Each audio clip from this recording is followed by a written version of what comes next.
Hello students, welcome to online class and today I will revision you chapter 8 मेरी माँ। ठीक है, कल हमने आपको चैप्टर 8 मेरी माँ की कहानी को जो आत्मकथा है उसको हमने आपको रिवीजन कराया था और एक बार पुनः आपको उसका पूरा एक्सप्लेन किया था। तो आज हम शब्दार्थ देखेंगे और उसके अभ्यास के बारे में जानेंगे, उसका रिवीजन करेंगे। तो ये पेज नंबर 49 पे है, ओपन कर लीजिए आप लोग। देखिएगा शब्दार्थ क्या है। इसके शब्दार्थ है नितांत। नितांत मीन्स होता है पूरी तरह से। नितांत मीन्स पूरी तरह से। दूसरा है सदृश्य। सदृश्य मीन्स होता है समान। ठीक है, सदृश्य मतलब समान। चाव। चाव मीन्स होता है शौक। अवलोकन। अवलोकन मीन्स होता है देखना। निर्वाह। निर्वाह मीन्स होता है निभाना। ऋण। ऋण मीन्स होता है कर्ज। उऋण। उऋण मीन्स होता है कर्ज मुक्त।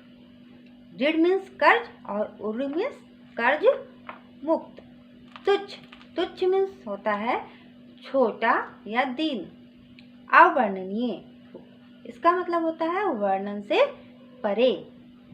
स्वतः। स्वतः मतलब अपने आप। फिर है नत। नत मतलब झुकना। ताड़ना। ताड़ना मतलब डांटना या डपटना।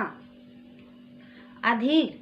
अधीर मीन्स होता है धैर्य रहित या उतावला। जैसे धैर्य धारण करो मतलब धीरज रखो, शांति बनाए रखो।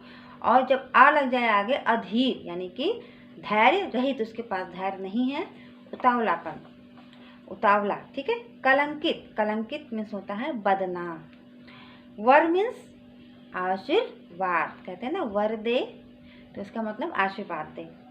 विचलित। विचलित मीन्स होता है चंचल। क्या होता है? चंचल। अब आते हैं इसके अभ्यास पे। क्या क्या सीखा में अभ्यास का है, मौखिक उत्तर दीजिए। पहला है 5 स्वतंत्रता सेनानियों के नाम बताइए। तो 5 स्वतंत्रता संग्राम सेनानियों के नाम क्या हैं? भगत सिंह, टीपू सुल्तान, रानी लक्ष्मीबाई, महात्मा गांधी और सुभाष चंद्र बोस। ये 5 हमारे स्वतंत्रता संग्राम सेनानियों का नाम है। दूसरा है क्रांतिकारी अंग्रेजों का क्यों विरोध कर रहे थे। जो क्रांतिकारी थे वो अंग्रेजों का क्यों विरोध कर रहे थे? क्योंकि उन्हें आज़ादी चाहिए थी। तो हम एक शब्द में लिखेंगे आज़ादी के लिए। तीसरा प्रश्न है जीजाबाई किसकी माँ थी? तो जीजाबाई छत्रपति शिवाजी की माँ थी। जीजाबाई किसकी माँ थी? छत्रपति शिवाजी की माँ थी। चौथा है आर्य समाज की स्थापना किसने की थी? तो आर्य समाज की स्थापना दयानंद सरस्वती जी ने की थी। अब आते हैं अभ्यास खा पे। अभ्यास खा है हमारा विलोम शब्द लिखिए। जैसे शिक्षित। शिक्षित क्या होगा? विलोम यानी कि उसका उल्टा शब्द। तो शिक्षित का हो जाएगा अशिक्षित। क्या हो जाएगा? शिक्षित मतलब जो पढ़ा लिखा हो, शिक्षित है। ठीक है। और अशिक्षित का मतलब जब आ लग गया तो यानी कि आ मतलब नहीं, यानी कि शिक्षित नहीं है, यानी पढ़ी लिखी नहीं है। ठीक। दूसरा है ग्रामीण, सुखद। सुखद का होगा दुखद, यानी कि जो बहुत सुख में रहता हो वो सुखद, और जो बहुत दुख में जीवन व्यतीत करता तो ऐसे कि उसके जीवन बहुत दुखद है। तीसरा है हानि। हानि मतलब किसी का नुकसान होना, और हानि का उल्टा होगा लाभ यानी फायदा। ठीक है। जैसे नुकसान और फायदा आप लोग बात करते होंगे अपने लैंग्वेज में, तो नुकसान को हानि कहते हैं, और जो कहते हैं अरे बहुत घाटा हो गया, बहुत नुकसान हो गया, उसको कहते हैं हानि। और जब कहते हैं बहुत फायदा हुआ, बहुत हमको इससे बहुत फायदा हुआ, तो उससे कहते हैं लाभ। ठीक। तो वैसे हानि का हो जाएगा उल्टा लाभ।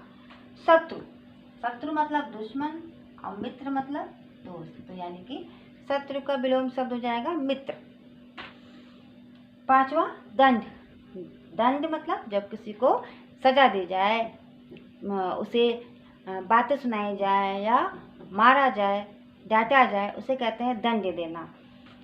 और दंड का उल्टा होता है पुरस्कार। क्या होता है बिलोम सर? पुरस्कार, यानी कि उसको इनाम दिया जाए। जब कोई गलत काम करता है तो उसे दंड दिया जाता है, और जो कोई अच्छा काम करता है तो उसे इनाम दिया जाता है। इनाम माने पुरस्कार दिया जाता है। छठवां है वर्णनीय। वर्णन यानी कि जो वर्णन करने लायक हो, और अवर्णनीय यानी जो वर्णन करने लायक ही ना हो। ठीक है, तो क्या हो जाएगा? अवर्णनीय। आ मतलब नहीं, अवर्णनीय हो जाएगा। ठीक है, अब आते हैं वाक्य सही है या गलत लिखिए। राम प्रसाद की माता शिक्षित थी, तो नहीं, क्योंकि नहीं थी। राम प्रसाद की माता विवाह कर कानपुर आई थी, नहीं, शाहजहांपुर आई थी। तीसरा है माता जी का कहना था कि अपने सत्य को कभी प्राणदंड न देना, तो ये सही है, उनके माता जी ने यही शिक्षा दी थी। माता जी ने जन्म से ही हिंदी पढ़ना जानती थी, नहीं, उनकी माता जी जब शादी होकर आई तब उन्होंने पढ़ना सीखा। माता जी की प्रेरणा से ही राम प्रसाद देश सेवा में संलग्न हो सके, तो ये सही है, उनकी सेवा से ही और उनकी प्रेरणा से ही वो देश सेवा में लगे रहे, तो ये सही है। फिर दूसरा है घ मूल शब्द लिखिए। शिक्षित का जैसे शिक्षा होता है, ऐसे ही ग्रामीण का मूल शब्द होता है गांव, गांव से ग्रामीण बना है। परिश्रम, परिश्रम का होगा श्रम, क्या होगा? श्रम। ग्रामीण का हो जाएगा गांव, परिश्रम का हो जाएगा श्रम, श्रम से परिश्रम बना है। अवर्णनीय का वर्णन, तो भी आपने जाना। और शारीरिक, शारीरिक का बना है शरीर से शारीरिक, मूल शब्द है शरीर। और ऐतिहासिक, इसका मूल शब्द है इतिहास। ठीक, अब आते हैं दूसरे पे, अंगा पे। वर्तनी शुद्ध कीजिए। नितांत, ता पे बिंदी लगा है वो गलत है, क्या होगा? नितांत। इसको भी देख लेते हैं,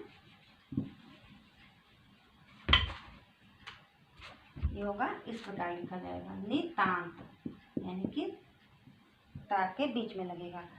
गृह लिखा है, इसको इस तरह लिखा जाता है।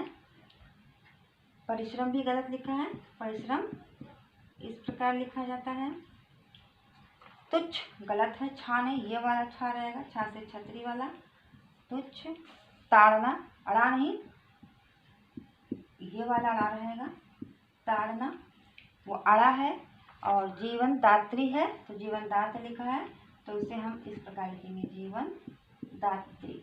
ठीक है, इस प्रकार हम राइट करेंगे। तो ये हो गया आज आपका अभ्यास 8 मेरी माँ, इसका भी रिवीजन कंप्लीट हो गया। आई होप आप लोग अच्छे से रिवीजन कर रहे हैं, समझ में आ रहा होगा। अपनी बुक को अपने सामने रखे होंगे, कॉपी भी इंपॉर्टेंट चीज़ों के रखे होंगे, जो जो बता रहे हैं उसको आप नोट करते रहिए। तो आज के लिए इतना ही। अब आप नोट करिए आज का होमवर्क। आज आपका होमवर्क है पाठ 8 मेरी माँ का। लिखिएगा मेरी माँ से कि अभ्यास ग और घ, ग घ और अंगा तीनों। ठीक है, अभ्यास ग घ और अंगा, इन तीनों को अपनी रिवीजन कॉपी में नोट करके पहले याद करिएगा, उसके बाद नोट कर लीजिएगा। ठीक है, तो आज के लिए इतना ही, मिलते हैं नेक्स्ट वीडियो में बच्चों। Have a nice day.